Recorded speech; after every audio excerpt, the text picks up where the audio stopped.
Boa noite, igreja. Graça e paz, amém?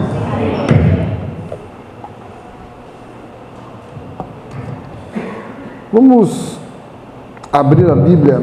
Eu vou ler dois textos, tá bom? Mas eu vou trabalhar em um deles. Vamos para Êxodo, capítulo 3, versos 7 e 8.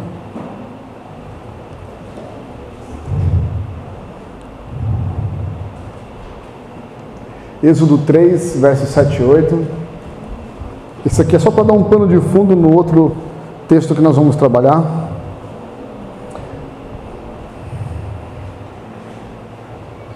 Amém, hein? Disse o Senhor: de fato, tenho visto a opressão sobre o meu povo no Egito, e também tenho escutado o seu clamor por causa dos seus feitores, e sei que eles estão sofrendo. Agora verso 8. Por isso desci para livrá-lo das mãos dos egípcios e tirá-los daqui para uma terra boa e vasta, onde manam leite e mel.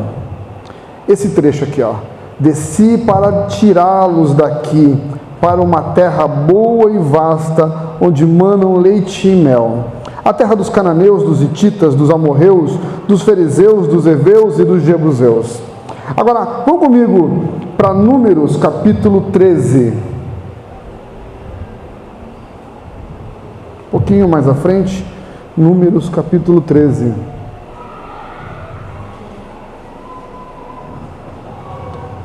Versículo 25.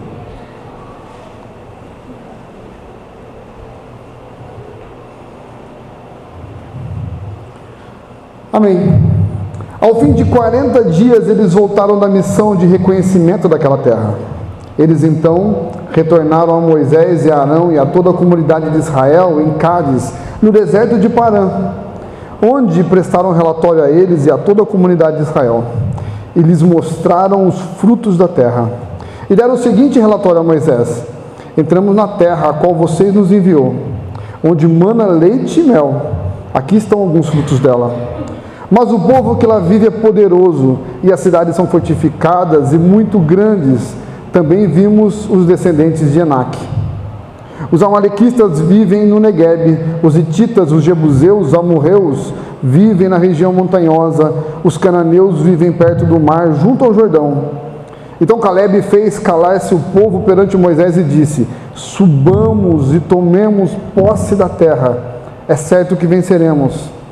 Mas os homens que tinham ido com ele disseram: não podemos atacar aquele povo, é forte demais, mais forte que nós. E espalharam entre os israelitas um relatório negativo acerca daquela terra, e disseram: a terra para a qual fomos em missão de reconhecimento devora os que nela vivem. Todos os que vimos são de grande estatura. Vimos também os gigantes, descendentes de Enaque, diante de quem parecíamos gafanhotos, nós a eles. Amém. Até aqui, para que a gente possa trazer uma linha de raciocínio sobre o que eu gostaria de ministrar hoje ao nosso coração. Quem já recebeu promessa de Deus aqui? Todos nós. Basta ler a Bíblia, abrir a Bíblia, e nós vamos ver que temos promessas. Temos promessas para todo o povo, temos promessas muitas vezes individuais. Amém? Algo que Deus trouxe especificamente para você, para a sua vida. Só que, percebam algo. No primeiro ponto que eu li, Deus fala assim para Moisés: olha, vai lá, salva o povo, que eu vou mandar o povo para uma terra maravilhosa. Uma terra que mana leite e mel. Pensa numa terra que tudo é perfeito, tudo é bonito, vai produzir, os campos, a região é linda. Vai para essa terra é muito boa. Se nós pegarmos e continuarmos lendo a Bíblia, desde a primeira menção da terra acontece ali nesse capítulo de Êxodo que nós lemos, mas nós vamos ver em Levítico também, Deus falando dessa terra que mana leite e mel. Só que Deus disse: olha, tem um lugar bacana para você. Mas Deus não disse: olha, no lugar bacana que eu separei para você tem gigante. No lugar bacana que eu separei para você tem um povo muito violento. no lugar bacana que eu separei para vocês morar. Vocês vão ter que sair na briga, na batalha, na porrada com essas pessoas. E quando vencê-las, vocês podem ficar na terra que eu prometi para vocês. Agora imaginem assim, se Deus falasse para vocês: olha, eu tenho uma promessa para você.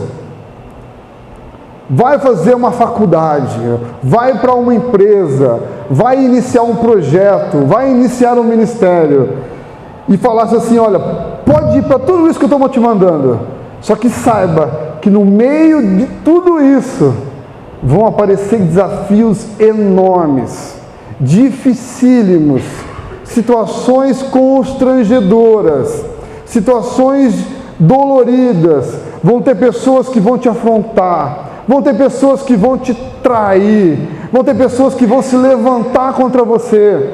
Você iria? Imagine se Deus falasse para o povo do Egito: olha, eu tenho uma terra que mana leite e mel, uma terra perfeita, só que vocês vão ter que enfrentar um monte de gigantes, vão passar alguns anos no deserto, vocês vão ficar se alimentando de maná, vão mandar umas codornizes.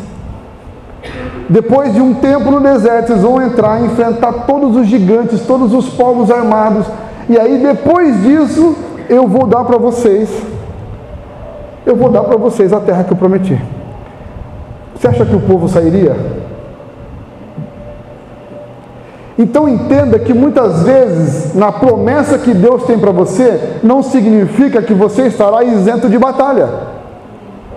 Deus tem uma promessa, Deus te deu um terreno para conquistar, Deus te deu um objetivo para alcançar, mas não significa que o fato de Deus ter te dado algo, isso te isenta das lutas ou batalhas que aparecerão, porque irão aparecer. Porque a glória de Deus também a manifesta através dessas dificuldades. Imagine se não aparecesse nada, imagine se o povo hebreu saísse, andasse 2 meses no deserto, atravessasse o Jordão, no período de seca, com o jornal baixinho, ou Deus abrindo as águas, eles entrassem e a terra de Canaã fosse uma terra deserta. Talvez eles poderiam dizer assim: nem precisava Deus falar, nós conseguiríamos chegar aqui tranquilamente. Mas quando nós, no meio das dificuldades, vimos o mover de Deus, a situação muda. Amém? Por isso que nós temos que entender que para que nós possamos viver aquilo que Deus tem para nós vamos ter que enfrentar dificuldades. Nós vamos enfrentar uma luta muito grande. E aí eu gostaria de mostrar para vocês que se nós não vivemos pela fé, essa falta de fé irá trazer muitos problemas para nossas vidas, diante de todos os desafios que vamos encontrar. Depois que o povo saiu do Egito, eles passaram um tempo no deserto, 2 anos. E aí chegou o grande dia do povo atravessar. Falaram: não, estamos na iminência de atravessar. Olha, Moisés, separem 12 pessoas, um de cada tribo. Vou dar os nomes aqui. Mande essas pessoas para a terra prometida. Lá eles vão ficar 40 dias. Vão olhar tudo. E quando voltarem, eles dão um relatório. E aí entra a primeira lição.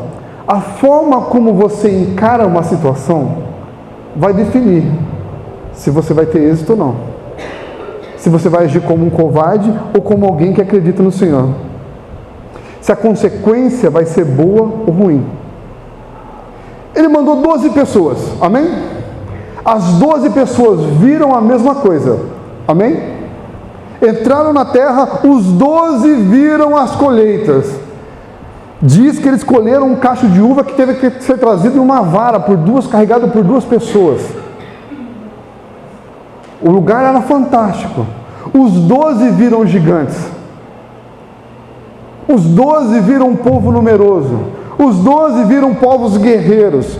Os 12 conheceram tudo, tiveram a mesma visão de tudo. No entanto, a forma como cada um deles olhou para aquilo e absorveu aquilo, definiu o que eles iriam ser. A diferença como você olha para o objetivo que você tem para conquistar vai definir se você morre no deserto ou se você alcança a terra prometida. Porque o objetivo é o mesmo para todos. A conquista é a mesma para todos. A batalha é a mesma para todos. Consegue entender? Por isso, como você tem olhado para os objetivos que Deus tem colocado? Como você tem olhado para as promessas que Deus tem colocado? 10 espias viram como um problema. 2 deles disseram, não, dá para chegar lá.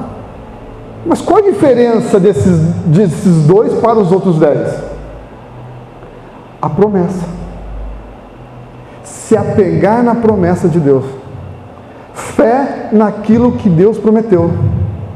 Sabe, é se lembrar do que Deus fez, é se lembrar do que Deus faz e daquilo que Ele vai fazer. Isso vai definir a sua caminhada durante toda essa batalha na sua vida.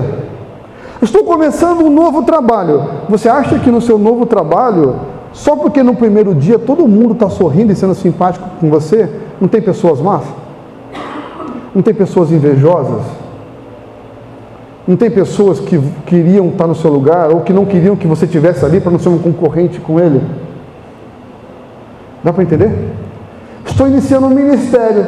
Você acha que na igreja está cheia de pessoas completamente puras e ninguém gostaria do seu ministério? Você acha que não existe pessoas que gostariam de ter um ministério igual, mas que sentiram medo de ter esse ministério? Por isso se acovardaram e não avançaram e não quer que ninguém avance também? Porque já que você não avançou, já que ele não avançou, ele não quer que você avance. Dá para entender? Qual é a visão que você tem disso? Por isso, nós temos que entender que a falta de fé, ela produz em nós muito dano, muitos problemas. Primeiro deles, olha só, a falta de fé, ela produz uma contaminação naquelas pessoas que estão ao nosso redor. Olha só, versículo 32, acompanha comigo. E espalharam entre os israelitas um relatório negativo acerca daquela terra, e disseram, a terra pela qual fomos em missão de reconhecimento, devora os que nelas vivem, todos os que vimos são de grande estatura. E aí olha aqui, olha, vimos também gigantes, os descendentes de Anak, diante de quem parecíamos gafanhotos nós a eles. Versículo 33. Agora, percebam, esses que disseram isso são aqueles que olharam para uma situação e viram aquilo como derrotados. Falaram, eu não vou lá, não dá para enfrentar o gigante. Olha, gente, se vocês quiserem enfrentar o gigante, o problema é de vocês. Eu não vou, eu não acho uma boa ideia. Dá para entender? Essas pessoas, elas contaminaram todo o povo com o medo que elas tinham. Falaram, eu não quero ir, acho bom ninguém ir.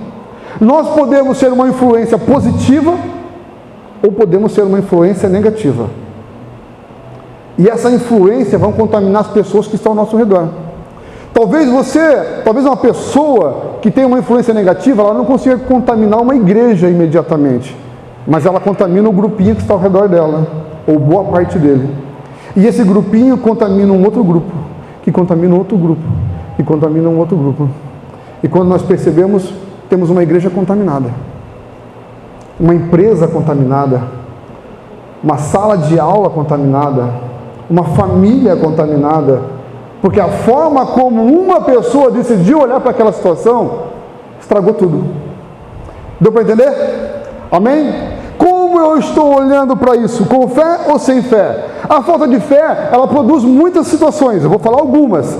Uma outra situação que a falta de fé produz é o desespero. A falta de fé produz desespero. Capítulo 14, capítulo seguinte, dá uma olhadinha, por favor. Versículos 1 e 2. Naquela noite, toda a comunidade começou a chorar em alta voz. Por quê? Desespero. Por que desesperados? Porque deram ouvidos àqueles que olharam para uma situação como derrotados. Ah, vai ser difícil. Ah, eles falaram que vai ser difícil. Ah, não vai dar certo.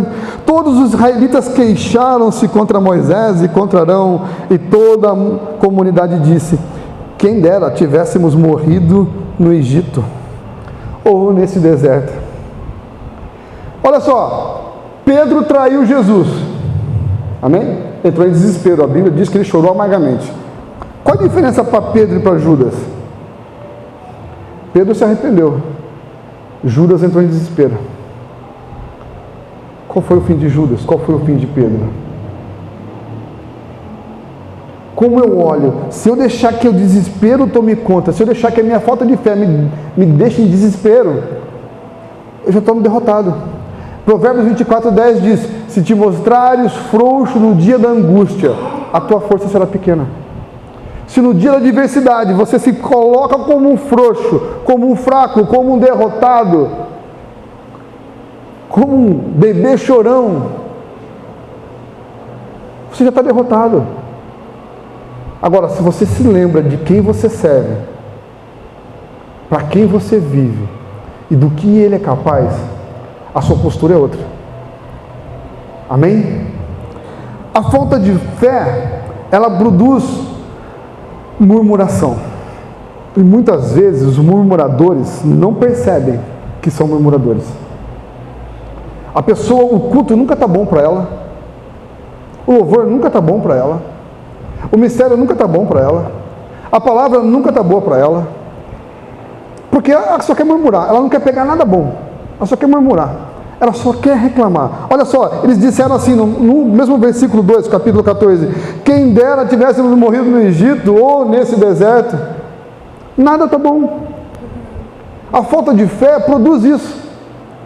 Ah, meu marido nunca faz nada certo. Ah, minha esposa nunca faz nada certo. Ah, nunca consegue olhar na parte positiva, só na parte negativa. Ah, o meu trabalho é ruim. Não, o seu trabalho está sustentando a tua casa.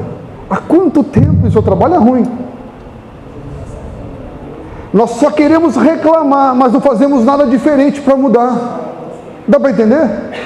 Eu sempre fui contra greve. Eu sempre fui contra, se você é a favor, é uma opinião sua, eu sempre fui contra processar a empresa. Ah, vou sair, vou pedir para indenização porque eu trabalhei um dia lá, meia hora a mais, e no outro dia tive que chegar 10 minutos mais cedo, então eu vou processar porque não está certo. Sabe aquela pessoa que é sempre vitimizada, sempre prejudicada, mas nunca consegue perceber aquilo de bom que foi feito, a bênção que veio para a vida dela? Isso é difícil. Quando a pessoa começa a viver essa vida de murmuração, essa vida de reclamação, às vezes ela não percebe, ela está cega, contaminada, derrotada, porque ela só sabe viver assim. E outra, quer um conselho? Conselho, como Paulo disse, né? Digo eu, não o Senhor. Se afaste de pessoas assim. Se afaste. Ah, e aí como é que está a vida? Ah, então a vida, você tem até medo de perguntar, né? Ah, vou perguntar para o irmão, como é que você está, irmão? Ah, então, minha mulher está assim, meu filho, minha esposa, minha sogra, meu trabalho, minha igreja. Nada presta para a pessoa, nada agrada. E sabe o que é pior? Se as coisas mudam para melhorar, arruma outro defeito, porque a pessoa adquiriu o hábito de murmurar, o hábito de reclamar, de não se satisfazer com nada. A falta de fé produz isso. E ao invés de você falar, olha, glória a Deus pelo que eu tenho, glória a Deus pelo arroz com ovo que eu comi hoje. Eu queria ter comido uma picanha, né? Mas não deu. Então, o ovo tá bom? Amém. Proteína também. Dá para entender? Existem dias bons e dias maus. Saiba viver nos dias maus. Saiba dar glória a Deus. O pastor falou sobre agradecer, sobre glorificar a Deus, sobre gratidão.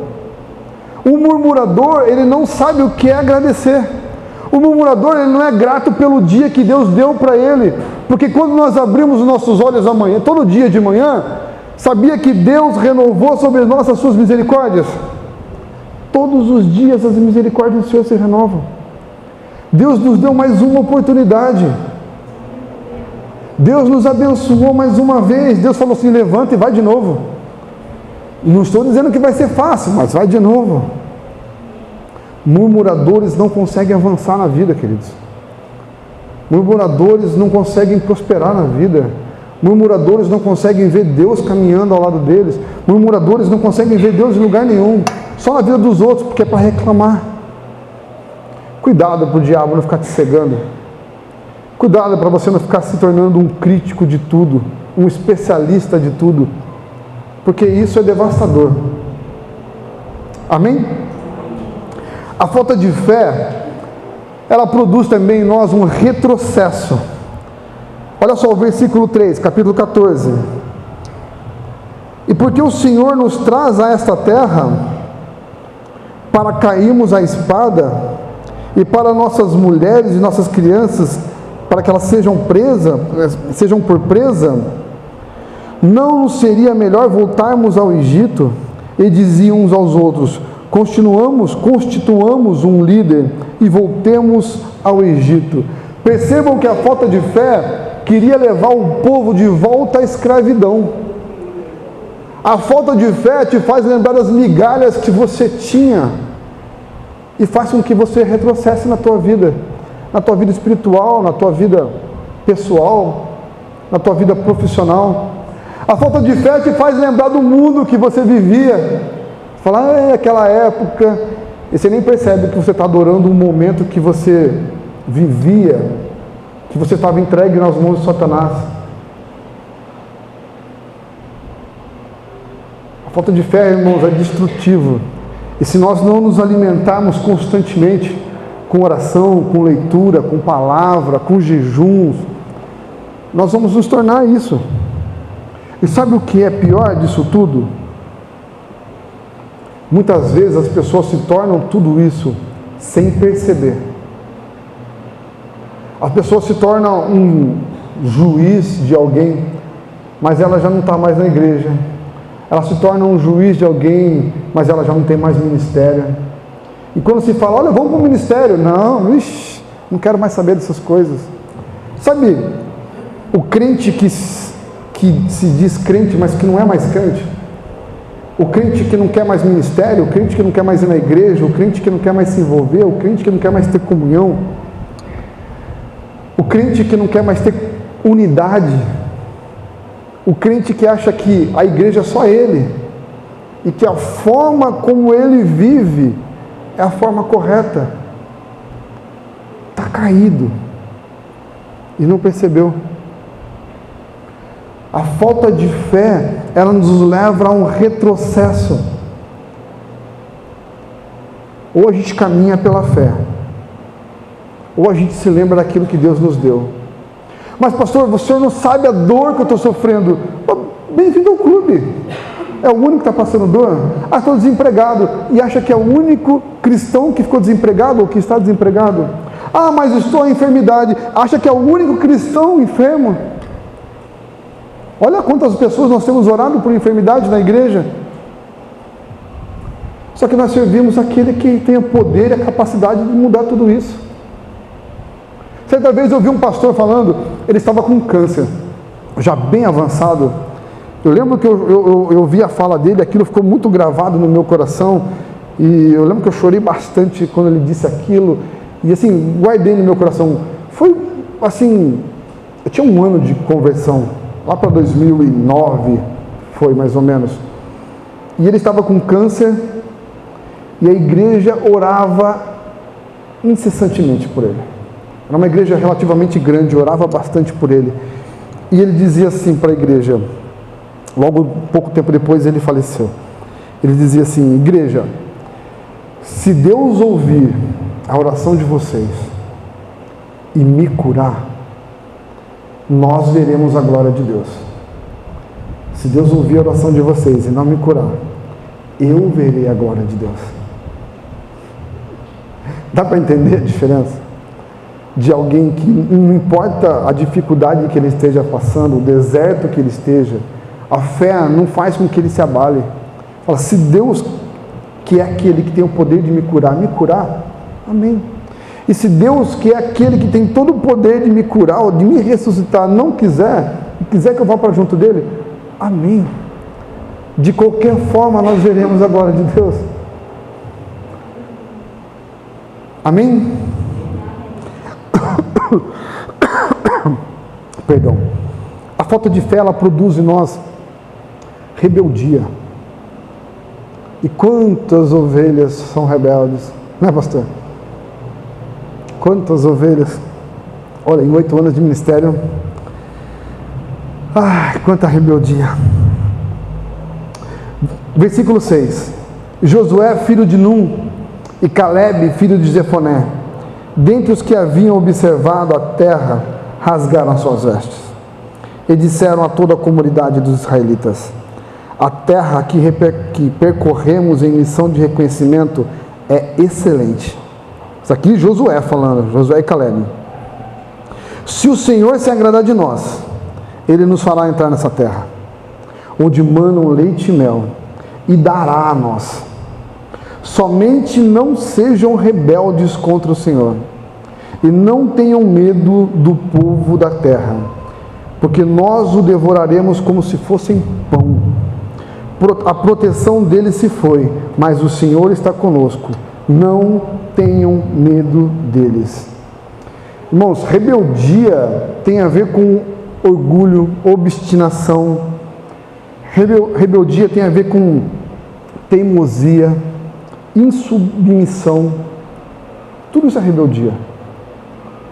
E assim, líderes veem constantemente e infelizmente essas características em muitos membros, que às vezes estão feridos, mas que às vezes querem caminhar nesse sentido de orgulho, de rebeldia, de insubmissão. Não é que nós somos, eu sou o seu pai espiritual, não é isso. É que existe uma hierarquia que tem que ser respeitada. Amém? E isso é clássico, é ponto final. Deus levantou um pastor para a igreja e ele tem que ser respeitado, tem que ser honrado. Não concordo com isso. Com todo respeito, pastor, mas vou falar isso, a porta da igreja está aberta. Porque é a verdade. Não existe espaço para desrespeito com os irmãos, muito menos com a liderança. Isso é muito claro. Rebeldia não pode existir. E a falta de fé, ela produz rebeldia na gente. Não quero, não concordo, não aceito, não dá, não. E aí começa a contaminar outras pessoas, começa a se transformar, começam a criar grupos terroristas dentro da igreja, células dentro da igreja, que ao invés de somar, dividem, e aí foi-se uma igreja. Por causa da rebeldia, por causa do orgulho, por causa de pessoas insubmissas. Quando o Estevão está fazendo a sua defesa, lá em Atos, diante do Sinédrio, ele fala assim para o povo, Atos 7,51, ele diz assim: povo rebelde, obstinado de coração e de ouvidos, vocês são iguais aos seus antepassados, sempre resistem ao Espírito Santo. Quantas vezes nós somos rebeldes no nosso casamento, na nossa comunhão, com os nossos pais, com os nossos líderes?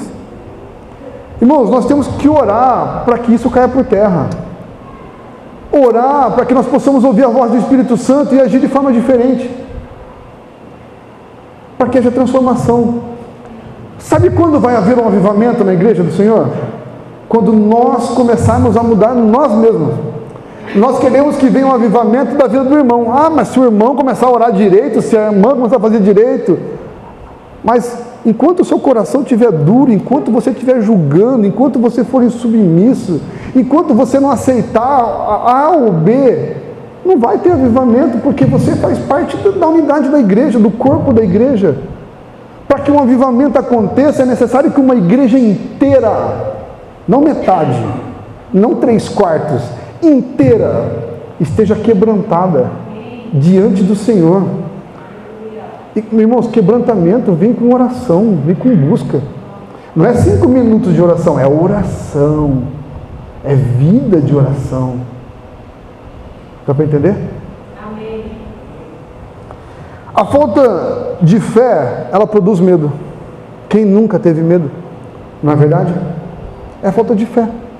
A falta de fé fez Pedro andar sobre as águas. A falta de fé fez ele afundar 3 passos depois.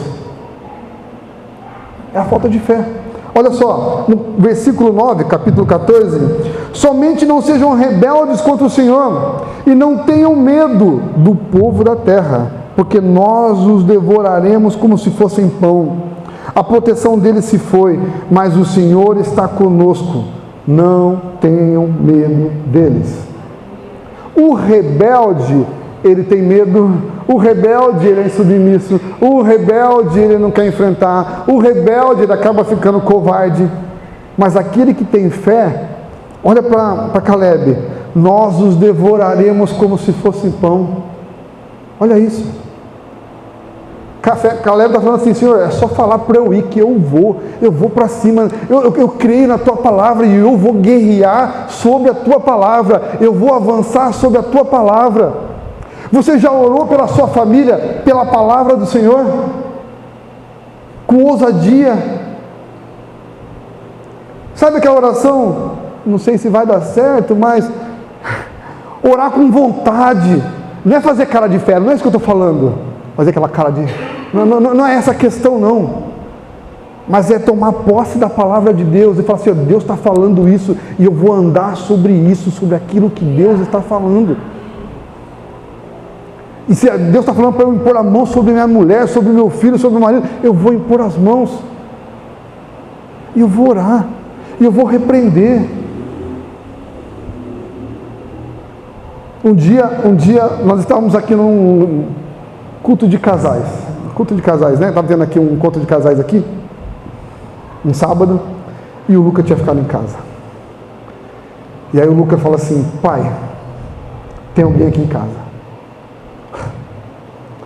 Eu moro no Palmeiras, irmão. O Luca falou: pai, tem alguém aqui em casa. Tem alguém aqui em casa. Estou ouvindo barulho lá embaixo. Eu falei: filho, fala comigo. Vamos, pai, tem alguém aqui em casa, pai. E a gente estava orando muito para que o Luca tivesse uma experiência espiritual, sabe? A gente ora muito para que eles tenham essa experiência espiritual. Pai, eu estou ouvindo barulho, eu estou ouvindo passos, pai. Pai, eu estou ouvindo, pai, pelo amor de Deus, pai, onde você está? Eu falei: estou na igreja. Eu falei: cara, estou indo aí agora. E eu saí daqui e fui para o Palmeiras, irmãos. Deus guardou, não tomei nenhuma multa, mas do jeito que eu fui daqui para o Palmeiras, pedi licença para o pastor e fui embora. E ele: pai, eu estou ouvindo a porta do trovão bater. O trovão é o carro que eu trabalho. Eu falei: meu Deus, Senhor, trovão não, Senhor, trovão não, preciso do trovão para trabalhar. E eu acelerando, eu chegava no semáforo, às vezes tinha moto na frente, eu buzinava, pedia licença, eles saíam, eu corria. Eu cheguei em casa, a casa tranquila, não tinha nada. E o Luca com um bastão de beisebol na mão, chorando. Pai, eu vi os passos, eu ouvi mexendo na porta, eu vi batendo a porta, aí eu ouvi subir na escada aqui, eu ouvi, pai. Eu falei: não, filho, eu acredito em você. Mas quando eu cheguei e vi que a casa estava vazia, e aí eu falei assim para ele, falei: senta aqui, cara. Eu lembro de quando eu cheguei em casa, já tinha acabado aqui, a gente ia se encontrar na lanchonete, né, para confraternizar. E aí eu peguei e falei assim: senta aqui, cara, vamos conversar. Sentamos no carro e aí nós fomos. E eu peguei e falei para ele sobre autoridade no carro. Eu fui até a lanchonete falando para ele sobre autoridade. Eu falei: filho, você tem que discernir o que é físico e o que é espiritual. Porque sabe o que falta no crente? Definir. Saber separar o que é físico e o que é espiritual. Um professor meu falava assim: se você lê muito, você vai ficar frio. Se você orar muito, você vai ver demônio em tudo. Você tem que ter um equilíbrio. Ele dizia isso. Ele falou assim: é como você entrar num barco, pegar os dois remos, e aí um remo ser a oração, outro remo ser a leitura. Se você tiver um remo só, o barquinho vai ficar só na... Você tem que ter os dois remos para ter equilíbrio. E quando você tem equilíbrio, que você ora, mas que também você lê, você começa a discernir. E eu falava: cara, você tem que discernir. E você tem autoridade, porque Jesus Cristo te deu autoridade. E muitas vezes nós esquecemos dessa autoridade, assim como esse povo esqueceu da autoridade que Deus deu a eles. Deus disse: olha, eu vou dar para vocês uma terra que mana leite e mel. Se Deus falou que vai dar uma terra que mana leite e mel, não importa o que tem no caminho, não importa os gigantes que vão aparecer. Se Deus fez uma promessa para a sua vida, não importa o que vai acontecer até que ela se cumpra. Ele prometeu. Dá para entender? Dificuldades vão aparecer, e daí? Com a ajuda do Senhor nós passamos por isso. Eu falei, cara, você tem autoridade, e a autoridade que você tem é de repreender, é de falar, demônio, vai embora, te repreendo. E ele falou assim, tá bom, pai, tá bom. E aí eu saía, no outro dia eu ia sair, às vezes ia no mercado e falava assim, lembra o que você tem, né, filho? Ele falou assim, eu tenho autoridade, pai. Eu estava louco para ele ter outra experiência, para saber como é que ia ser, se ele ia pipocar ou não, mas não aconteceu ainda. Quando acontecer eu falo, prometo. A falta de fé, sabe o que ela produz? Descontrole emocional. Descontrole, a pessoa fica descontrolada. Olha o verso 10, versículo 10, diz assim, olha, mas a comunidade toda falou em apedrejá-los. Então a glória do Senhor apareceu para os israelitas na tenda do encontro. A falta de fé era tamanho, e o desespero deles era tão grande, que eles estavam cometendo loucura. Quantas vezes a nossa falta de fé nos levou a fazer loucura? Não, porque eu vou resolver agora do meu jeito. Aí tentou resolver do jeito e se deu mal. Quem aqui nunca? Levante a mão, por favor. Dá para entender? E sabe o que é pior? Só não foi pior, só não aconteceu de apedrejar o povo, porque no mesmo versículo diz assim, olha, então a glória do Senhor apareceu a todos na tenda do encontro. Se Deus não tivesse intervindo ali, tinha acontecido besteira. Tudo pela falta de fé. Tudo porque não prestaram atenção na palavra de Deus. Tudo porque não apegaram na promessa de Deus. Tudo porque não creram, não guardaram no coração aquilo que Deus havia falado para eles. Tudo porque eles não se lembraram de tudo aquilo que Deus havia feito por eles. Irmãos, eles viram o mar se abrir. Eles passaram a seco. Eles viram as pragas. Eles viram a coluna de fogo à noite. A outra coluna de dia. Eles viram isso. Eles viram que quando Moisés ia para a tenda do encontro, Deus baixava ali, Deus aparecia ali para eles. Eles viram tudo isso.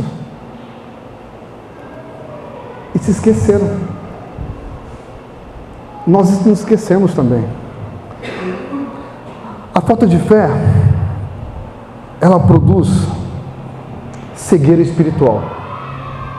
Olha só, versículo 11 diz assim, estou acabando, tá bom, gente? E o Senhor disse a Moisés, até quando esse povo me tratará com pouco caso? Até quando se recusará a crer em mim, apesar de todos os sinais que realizei entre eles? A falta de fé, ela produz uma insensibilidade que nós esquecemos.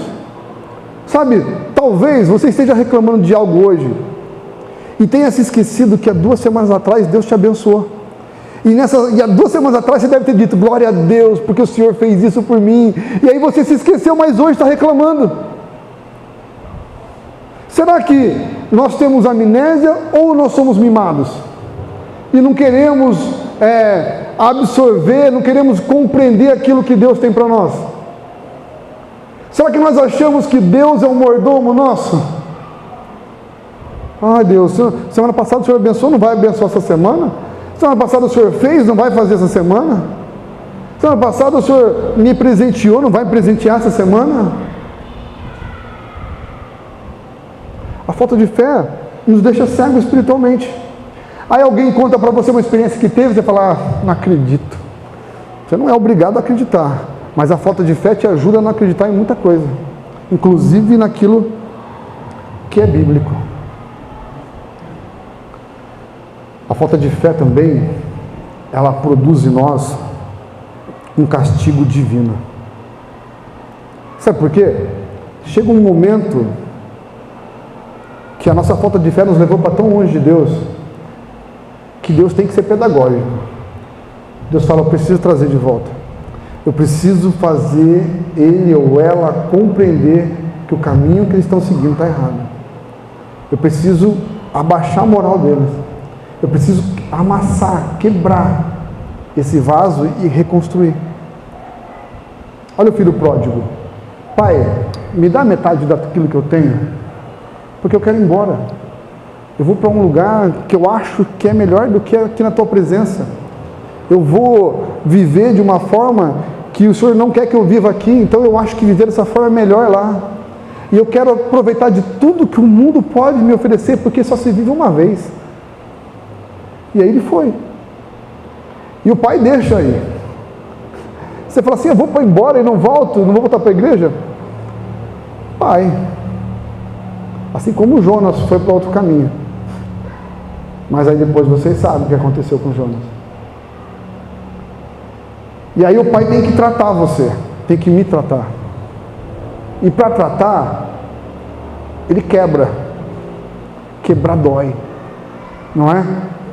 É para o nosso crescimento. É para a nossa evolução. Mas, sabe, aquela figura do oleiro, que ele quebra, e aí ele pega todos aqueles pedaços de barro e ele amassa. A mão de Deus te amassa.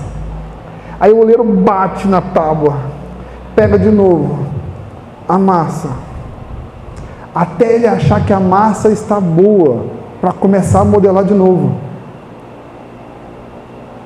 A falta de fé faz com que sejamos quebrados constantemente. E glória a Deus por isso, não é? Ser renovado é ser quebrado. Senhor, me renova, Senhor. Ai, renovo, peraí, venha cá, que você vai sentir. O vaso vai ficar legal depois de pronto, mas o processo, a dor, a angústia. Ai, Deus me abandonou? Não, estou aqui com você, só estou te mudando, só estou te transformando. Mas a mão está pesada, é para ser pesada, senão não há mudança. Senão a massa vai estar fraca, vai estar como era. Olha o filho pródigo. Vou voltar para casa, pensando, ai, como era bom na casa do meu pai.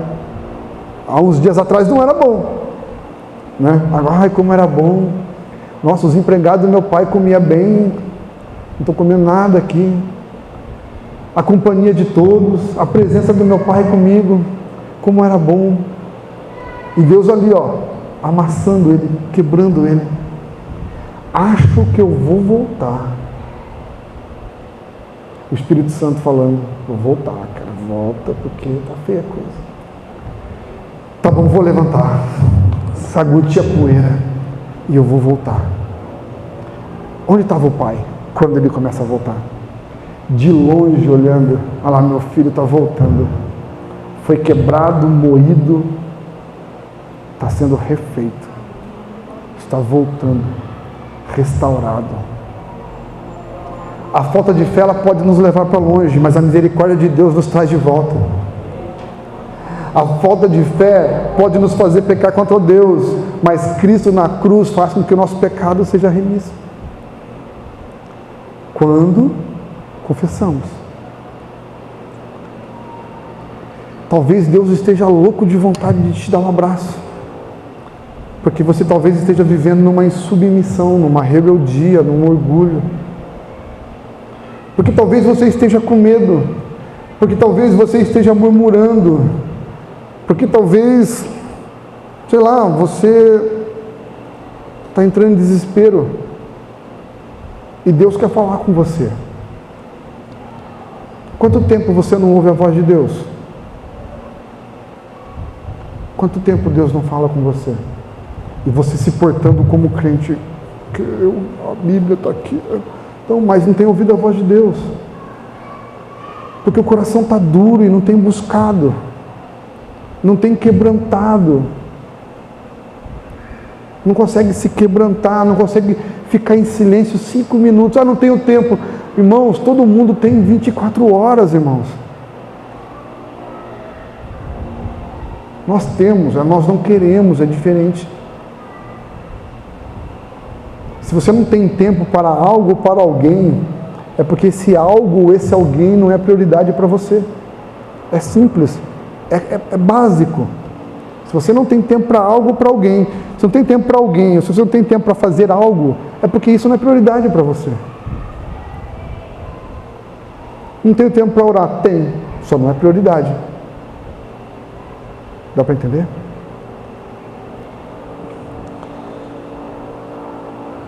Versículo 20, número 14, diz assim, nos versículos anteriores, ali entre o 12 e o 20, Moisés intercede pelo povo, porque Deus quer destruir o povo. O versículo 12 diz assim, olha, eu os ferirei com praga e os destruirei, mas farei de você uma nação maior e mais forte do que eles. Deus estava pronto para destruir o povo. E aí Moisés intercede pelo povo. E aí no versículo 20 diz assim, olha, o Senhor respondeu, eu os perdoei, conforme você pediu. No entanto, juro pela glória do Senhor que enche toda a terra, que nenhum dos que viram a minha glória e os sinais miraculosos que realizei no Egito e no deserto, e me puseram à prova, e me desobedeceram 10 vezes, nenhum deles chegará a ver a terra que prometi com juramento aos seus antepassados. Ninguém que me tratou com desprezo haverá. Muitas vezes nós não colhemos porque não plantamos. Muitas vezes colhemos errado porque semeamos errado. Tudo aquilo que o homem semear, ele vai ceifar, ele vai colher. A falta de fé desses homens, o desespero, o retrocesso, a rebeldia, o medo, o descontrole emocional que eles viveram, os condenou a passar 40 anos no deserto e a morrer ali. A falta de fé deles. Algo que parecia, começou numa visão negativa, lembra? Começou lá atrás com 8 pessoas, com 10 pessoas. 10 pessoas. Acabou com 2 milhões. 10 pessoas que olharam para uma situação como derrotados, olharam para uma situação sem fé, e o resultado está aqui, ó. Versículo 27. Até quando essa comunidade ímpia se queixará contra mim? Tenho ouvido as queixas desses israelitas murmuradores. Digo-lhes, juro pelo meu nome, declara o Senhor, que farei a vocês tudo o que pediram. Cairão nesse deserto os cadáveres de todos vocês, de 20 anos para cima, que foram contados no recenseamento e que se queixaram contra mim. Nenhum de vocês entrará na terra que com a mão levantada jurei dar-lhes para a sua habitação, exceto Caleb, filho de Jefoné, e Josué, filho de Num. Mas quanto aos seus filhos,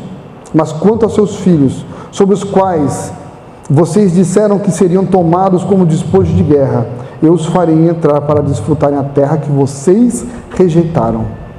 Os cadáveres de vocês, porém, cairão nesse deserto. Os filhos de vocês serão pastores aqui durante 40 anos, sofrendo pela infidelidade de vocês, até que o último cadáver de vocês seja destruído no deserto. Durante 40 anos vocês sofrerão a consequência dos seus pecados e experimentarão a minha rejeição. Cada ano corresponderá a cada um dos 40 dias em que vocês observaram a terra. Eu, o Senhor, falei, e certamente farei essas coisas todas a esta comunidade ímpia que conspirou contra mim. Encontrarão o seu fim nesse deserto. Aqui morrerão.